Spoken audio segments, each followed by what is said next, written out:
Welcome dear creatives. In this video I'll be showing you how to make this shaffy Bello's headband, or you can call it oversized headband. You can use any material of your choice, but I'm not sure Ashok is going to do good justice to this. In this case I'm using a bridal satin. You can use any other fabric. You can even use your scuba. You can use mercury. So be needing your elastic band. So now this my bridal satin that I have here. I have a measurement of 9 inches width and 27 inches length. Okay, so you can make yours longer. The length can actually be longer depending on how you want the back to be.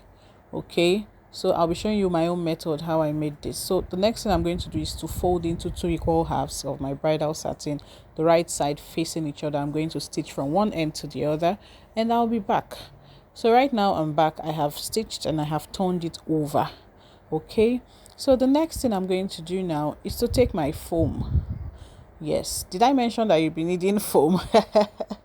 So now if you do not have a foam to use, you can use your fiber. Yes, your fiber would serve too. In fact, fiber would give you a smoother look than the foam. So just watch carefully and learn how I'm going to put the foam into the bridal satin.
So if you watch carefully, you understand what I just did. And my foam is the 1/4 inch foam, and I made 3 layers of it, and that's exactly what I inserted into my bridal satin tube that I formed. So you would also need your hammer and your plier, yeah, or anything that is heavy that you can, that will serve as a big weight on your tube. So I have 3 pieces of that particular tube, Yes, I made them in 3 places, and I'm going to sew them together first using my needle and my thread. So please just watch carefully, just normal stitching.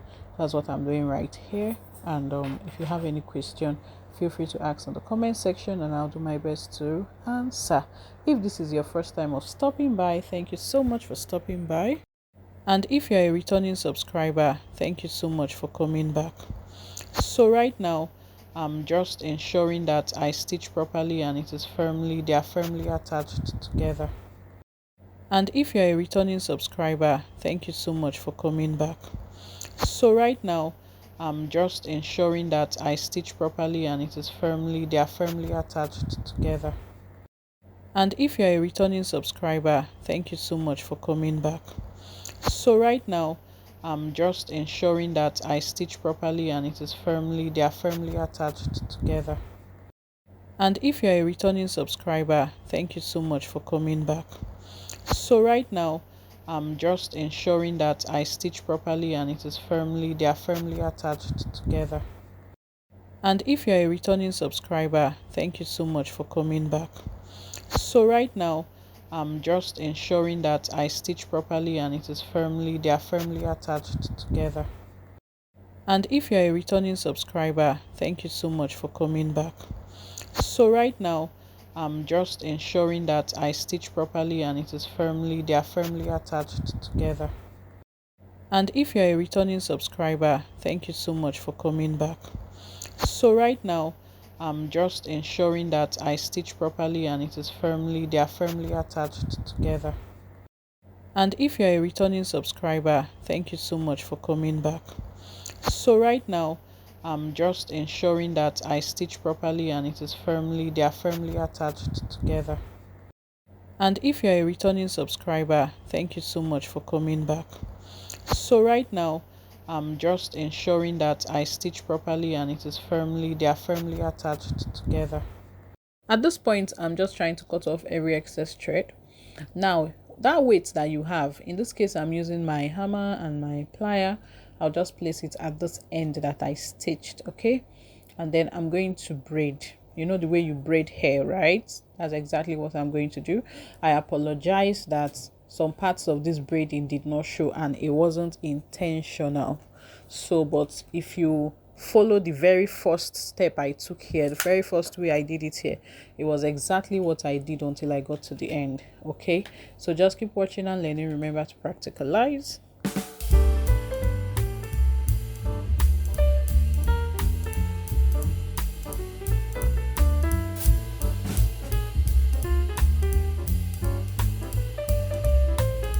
Next, I'm going to just also stitch this other end like I did at the other end at the beginning.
So what I just did here behind the scene was to properly stitch this. I attached another thread to my needle and I properly stitched this end. Well, the next thing I'm going to do is to attach my elastic band to the other end of my headpiece. Okay, I'll be showing you how I was able to achieve that. So just keep watching and learning. Remember to practicalize.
So the next thing I'm going to do is to cover up the elastic band at the back of my big size headpiece, oversized headpiece, and I'm using 12.5 inches by 9 inches to cover up. Watch carefully so that you understand how I did this covering. It is easy if you follow my lead. Now, if you do not want your elastic band to be large at the back like mine, you can increase the length of your material, of your fabric that you used to cover up the foam or the fiber.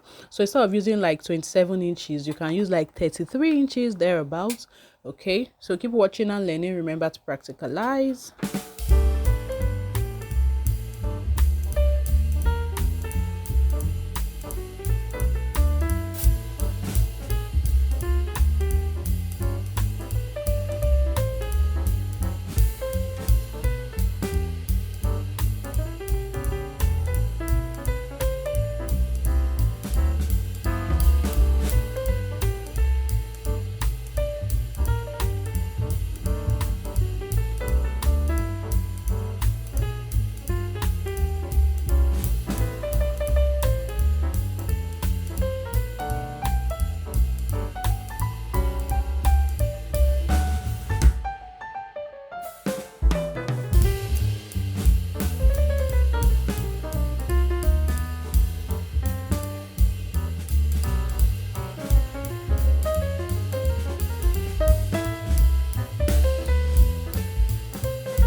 must have noticed that I have been using my needle and my thread, because of course my machine will not be able to penetrate the width of this particular headpiece. So but at that point where I'm showing you now, this long, you know, the covering for the elastic band, I had to use my machine to stitch it neatly. Okay, now I'm going to also go back to my needle and my thread and ensure that the parts that you're seeing now is properly covered, because I noticed that the foam was showing.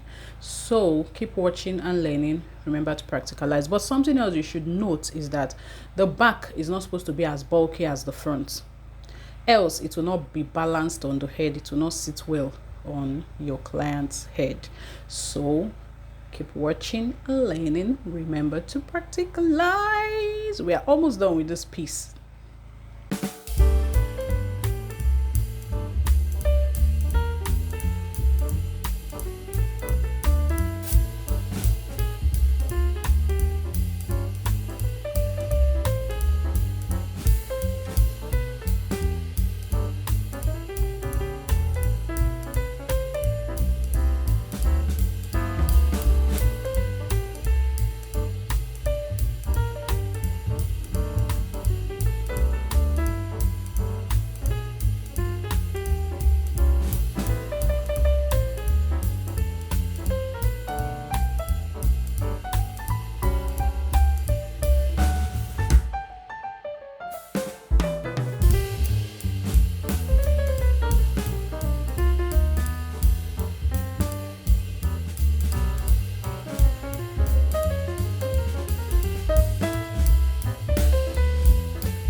And so we're done with this beautiful oversized headband, or shaffy Bello's headband.